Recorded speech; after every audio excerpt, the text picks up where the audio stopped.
It's hard to start any sort of Stephen Hawking article without sounding like you're fawning all over the, now, sadly passed away, theoretical physicist. He was a true lion of his time. His understanding of time, space, and physics was so incredible that it could be many, many years until someone comes along that's anywhere close to him. And he was humble enough to go back over his old work and update it, and even to, repeatedly, poke fun at himself.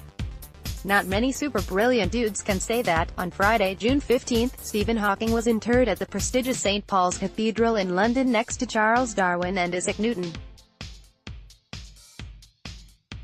Directly following the service, a song featuring an edited version of his 2015 speech at the World Economic Forum's annual meeting and set to music by the German composer Vangelis, was beamed into the nearest black hole, named 1A062000, about 3,457 light-years away. A copy of the song was also given to attendees at the service. A black hole is a fitting place for his voice to travel to. Hawking had spent much of his life researching black holes, and one can imagine that he'd be a little giddy at the news. As for Vangelis, he's the guy that did the incredible Blade Runner score as well as the oft-imitated theme to Chariots of Fire. Below, embedded, is the song, aptly titled, The Stephen Hawking Tribute. Quite honestly, it's a stunning tribute. The message, seize the moment.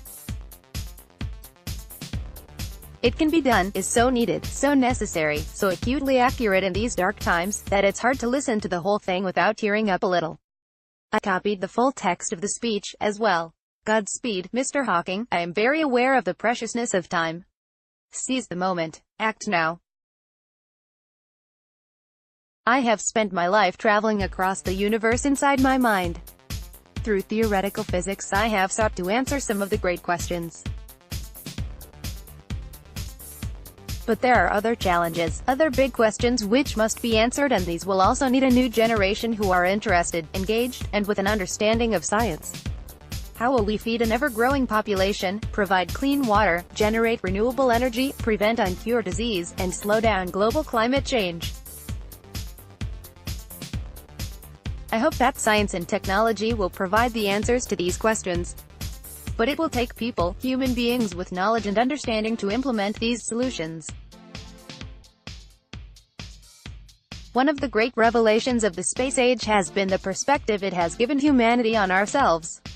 When we see the Earth from space, we see ourselves as a whole.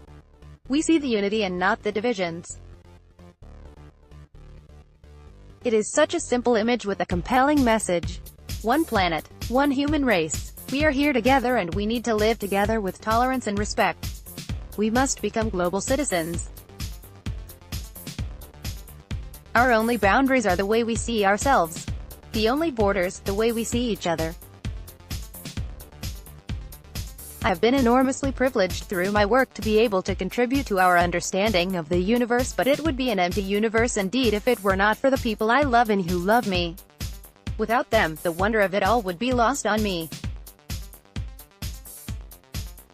Let us fight for every woman and every man to have the opportunity to live healthy, secure lives, full of opportunity and love. We are all time travelers, journeying together into the future.